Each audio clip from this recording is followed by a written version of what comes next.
All welcome back to Yashaswini Vamshika cooking and tips channel. అందరూ ఎలా ఉన్నారండి? నేనైతే సూపర్గా ఉన్నాను. ఈరోజు నేను చెప్పబోయే టిప్స్ తోటి కిచెన్లో కొన్ని కష్టమైన పనులు సులువుగా చేసుకోవచ్చు. అనవసరమైన దాన్ని రీయూజ్ చేసుకుని మన మనీ సేవ్ చేసుకోవచ్చు. ఫస్ట్ టిప్ అయితే చూసేద్దాం. ఫస్ట్ టిప్ వచ్చేసి ది బెస్ట్ టిప్ అంటే డేట్ బాక్స్ కనుక ఉంది అనుకోండి, ఎలా యూజ్ చేయాలో చూద్దామండి. అయిపోయాక డేట్స్ అన్ని ఫస్ట్ నీట్గా క్లీన్ చేసేసుకోండి. ఆ తర్వాత మధ్యలో వరకు మార్క్ చేసుకున్నారంటే చాకును వేడి చేసాము అనుకోండి, ఈజీగా కటింగ్ అనేది ఉంటుందని ఇప్పుడు ఈ విధంగా చూపిస్తున్నాను చూడండి. ఈ విధంగా 2 బాక్సెస్ లాగైతే కట్ చేసుకున్నాను. దీనికి బ్యాక్ సైడ్ ఏం చేశాను, డబల్ టేప్ లాష్ అయితే పెట్టేసేసానండి. కొంచెం స్ట్రాంగ్గా ఉండాలంటే 2 కూడా పెట్టేసుకోవచ్చు. ఫ్రిడ్జ్ సైడ్స్ మనకి ఏంటంటే ఇప్పుడు అవైలబుల్లో ఆన్లైన్లో ఉంటున్నాయి కదండి, ఇలాంటివి సైడ్స్ పెట్టుకునేవి మనకి రూపాయి ఖర్చు లేకుండా ఇంట్లో తయారు చేసుకొని ఈజీగా పెట్టేసుకోవచ్చు. దీనిలో చిన్న చిన్న కొన్ని ఎప్పుడైనా పచ్చిమిర్చి కానివ్వండి, లేదంటే టమాటా కెచప్ ప్యాకెట్స్ ఉంటాయి కదండి చిన్నవి, అలాంటివి కానీ ఇలా మసాలా పౌడర్ ప్యాకెట్స్ కానివ్వండి సపరేట్గా పెట్టే బదులు ఈ విధంగా బాక్సులు కనుక పెట్టేస్తామనుకోండి మనకి చూడడానికి నీట్గా అయితే. బట్ ఒకటి మాత్రం గురి, ఎక్కడ గ్యాప్ అయితే ఉంటుందో డోర్ క్లోజ్ చేసినప్పుడు అక్కడైతే పెట్టేసుకున్నారే అనుకోండి, మనకి ఇబ్బంది లేకుండా డోర్ అయితే క్లోజ్ అయిపోతుంది. నెక్స్ట్ టిప్ వచ్చేసి, ఇప్పుడు అందరూ ప్రతి ఒక్కరం కూడా ఇంట్లో అల్యూమినియం తీసేసి ఈ విధంగా స్టెయిన్లెస్ స్టీల్ యూజ్ చేస్తూ ఉన్నాం కదండి. అయితే స్టెయిన్లెస్ స్టీల్ రెగ్యులర్గా క్లీన్ చేసుకుంటున్నా కానివ్వండి, అడుగున ఏమవుతాం కొంచెం తెల్లగా వస్తూ ఉంటుంది. అలాంటప్పుడు ఈ వెనిగర్ ఉంటుంది కదండి, వెనిగర్ కొంచెం కొత్త గ్రీన్ స్క్రబ్బర్ ఏదైతే దానిపైన వేసేసి ఈ విధంగా కనుక క్లీన్ చేసేసాము అనుకోండి, మంచి షైనింగ్ కూడా ఉంటుంది. ఆ సోప్ మరకలు ఏవైతే ఉంటాయో కొన్ని వైట్గా ఉన్నట్లు ఉంటాయి కదా, అవి కూడా పడకుండా అయితే ఉంటుంది. మన అడుగున అనేది చాలా నీట్గా అయితే ఉంటుంది స్టెయిన్లెస్ స్టీల్ గిన్నెలకి. నెక్స్ట్ టిప్ వచ్చేసి ప్రతి ఒక్కరికి ఉపయోగపడే సూపర్ యూస్ఫుల్ టిప్ అండి. లేడీస్ అందరికీ కూడా ఏంటి అని అంటే, మనం కసువు అంతా చేసుకున్న తరువాత చాటలు ఎత్తేసి డస్ట్బిన్లో వేస్తూ ఉంటాం కదా.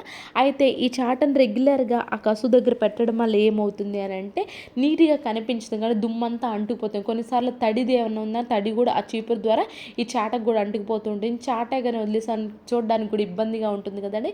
ఈ చిన్న ట్రిక్స్ యూజ్ చేస్తున్నారు కూడా. మన చాటని ప్రతిసారి మనం క్లీన్ చేయాల్సిన అవసరం ఉండదండి. ఇలాంటి ప్లాస్టిక్ కవర్ కనుక ఉంటాయి కదండి ప్రతి ఒక్కరింటో, ఎప్పుడైతే మనం చాట తోడులో మనకు ఈ విధంగా డస్ట్ తీసేస్తూ ఉంటామో చెత్త అనేది, ఆ టైంలో ఇవి ప్లాస్టిక్ కవర్ కనుక పెట్టేసాము అనుకోండి, మన చాట్ని రిపీటెడ్గా మనకి క్లీన్ చేయాల్సిన అవసరం లేకుండా ఉంటుంది.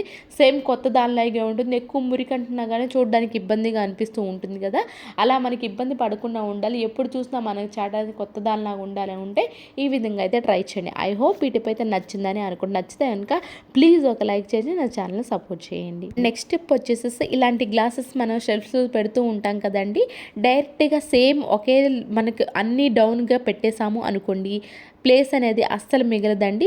అడుగుని లాష్ ఏదైతే ఉందో అది కూడా కొంచెం కింద పడి పగిలే ఛాన్స్ కూడా ఉంటుంది. అలా కాకుండా మీరు పెట్టేటప్పుడు ఒకటి అప్ ఒక డౌన్కి ఈ విధంగా కనుక ప్లేస్ పెట్టేసాము అనుకోండి, ప్లేస్ మనకి చాలా ఉంటుందండి, స్పేసియస్గా ఉంటుంది. అలానే కింద పడే ఛాన్స్ కూడా లేకుండా అయితే ఉంటుంది. అండ్ నెక్స్ట్ టిప్ వచ్చేసేసి, మనకి సిజర్ ఉంటుంది కదండి, కత్తెర. మనం ఏంటి అని అంటే మిషన్ వాడుకుంటాం, రెగ్యులర్గా వాడే వాళ్ళకైతే మంచి షార్ప్గానే ఉంటుందిలే కానివ్వండి, అండ్ అలా తుప్పు కూడా పట్టకుంటుంది. ఎప్పుడైనా ఒకసారి వాడేవాళ్ళు ఏంటంటే ఈ విధంగా తుప్పు పట్టే పోతుంటుంది. ఈ తుప్పు అసలు త్వరగా తెగను కూడా పోదు కదండి. దీనివల్ల ఏంటి అంటే మనకి కత్తెర కూడా కట్ అవ్వను కూడా అవ్వదు. అలాంటప్పుడు మీకు తుప్పు ఎక్కువగా పట్టింది అనుకోండి, నీట్గా క్లీన్ అవ్వాలి అని అనుకోండి, షార్ప్గా కావాలి అని అనుకుంటే మాత్రం ఈ సింపుల్ ట్రిక్ని అయితే ట్రై చేయండి. ఏదైతే మనకి హార్పిక్ ఉంటుందో హార్పిక్ని తీసుకొని ఒక అరగంట పాటు వేసేసి ఆ కత్తెర పైన, తర్వాత తీసేసి హ్యాండ్స్కి మాత్రం మీరు ఖచ్చితంగా గ్లౌజులు వేసుకొని చేయండి. మనకి హార్పిక్ కొంచెం కెమికల్ కాబట్టి చేతికి ఎలాంటి డ్యామేజ్ లేకుండా అయితే ఉంటుంది. ఈ విధంగా వేసేసి అరగంట అయిన తర్వాత మనకి స్టీల్ గ్రీన్ స్క్రబ్బర్ ఉంటుంది కదండి, స్టీల్ స్క్రబ్బర్తో కనుక క్లీన్ చేసుకున్నామే అనుకోండి, ఆ తుప్పు ఏదైతే ఉంటుందో నీట్గా అయితే క్లీన్ అయిపోతుంది. అండ్ ఒకటి మాత్రం ఇక్కడ గుర్తుపెట్టుకోండి, ఇదంతా క్లీన్ చేసుకున్న తరువాత కొంచెం కొబ్బరి నూనె రాసేసి ఎండలో ఉంచేసేసండి. ఆ తర్వాత కనుక మీరు రెగ్యులర్గా యూజ్ చేస్తూ ఉన్నారంటే ఈ తుప్పు అనేది పెట్టక మంచి షార్ప్గా అయితే ఉంటుంది. అండ్ అలానే మీకు షార్ప్ కావాలనుకుంటే మాత్రం ఒక పేపర్ని, లేదు అంటారా ట్యాబ్లెట్స్ కవర్ అయిపోయింది ఉంటుంది కదా, ఆ షీట్ని కనుక కట్ చేసాము అనుకోండి, మనకి మంచి షార్ప్ అయితే ఉంటుంది. ఇలాంటి పేపర్స్ ఉంటాయి కదండి, ఇలాంటి పేపర్స్ కూడా ఈ విధంగా డబుల్ ఫోల్డ్ చేసేసుకొని కట్ చేసుకుంటున్నా కానీ ఎక్కువ పేపర్స్ కట్ చేయాల్సి వస్తుందండి. లేదు అంటే ట్యాబ్లెట్ షీట్ ఉంటుంది కదా అయిపోయింది, దాన్ని మీరు ఒక ట్యాబ్లెట్ షీట్ అయిపోయింది కన్నా కూడా కొంచెం స్ట్రాంగ్గా ఉన్నది తీసుకొని కట్ చేసామనుకోండి, మనకి కత్తిరి కూడా మంచి షార్ప్గా అయితే ఉంటుంది.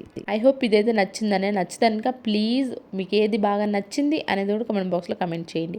అండ్ నెక్స్ట్ టిప్ వచ్చేసి ఇలాంటి నెట్టెడ్ శారీస్ వేసుకుంటూ ఉంటాం కదండి. అయితే కొన్నిసార్లు ఏమవుతుందంటే మనం బండి మీద వెళ్ళేటప్పుడు లేదంటే ఫాస్ట్గా నడవాలి అనుకున్నప్పుడు కూడా ఇలాంటి నెట్టెడ్ శారీస్తో నడవాలి అంటే ఇబ్బందిగా ఉంటుంది. కొన్నిసార్లు లోపల శారీ పెట్టికోట్ ఏదైతే ఉంటుందో అది కొన్నిసార్లు పైకి వెళ్ళే ఛాన్స్ కూడా ఉంటుంది. ఎందుకంటే ఇది బాగా పల్చగా ఉంటుంది కాబట్టి మనం పైకి నడిచేటప్పుడు పైకి వెళ్ళడం వల్ల కొంచెం లెగ్స్గా కంఫర్ట్గా ఫీల్ అవ్వరు కదా. కొంతమంది లెగ్స్ కనిపించిన కానీ బండి మీద వెళ్ళాలి అనుకున్నప్పుడు కూడా ఈ విధంగా కనుక ట్రై చేశారనుకోండి, మన శారీ లోపల పెట్టికోట్ అనేది కొంచెం కూడా మూవ్ అవ్వకుండా అయితే ఉంటుంది. ఏదైతే మనకు అడుగున శారీ పెట్టికోట్ ఏదైతే వేసుకుంటూ ఉంటా అడుగున ఈ విధంగా చుట్టూ కూడా 4-5 టైమ్స్ చుట్టూ కూడా ఎక్కడైతే కొంచెం గ్యాప్ ఇచ్చుకుంటూ 4-5 టైమ్స్ ఈ విధంగా కొంచెం పెద్ద బార్డర్ తోటి మనం డబల్ టేప్ ప్లాష్ ఉంటుంది కదండి, ఆ డబల్ టేప్ ప్లాష్ కనుక వేసేసామనుకోండి, మనకి గాలికి ఫాస్ట్గా వెళ్తున్నా కానివ్వండి ఆ లోపలే శారీకి అంటుకుపోయి ఉంటుంది కాబట్టి మనకి లోపల ఉన్న శారీ పెట్టుకోవడానికి కదలనండి. ఈరోజు టిప్స్ ట్రిక్స్ యూస్ఫుల్గా అనిపించుంటే మాత్రం ఈ టిప్స్ అన్ని ఒకసారి ట్రై చేయండి. ఏది మీకు బాగా నచ్చింది అనేది కమెంట్ బాక్స్లో కమెంట్ చేయండి.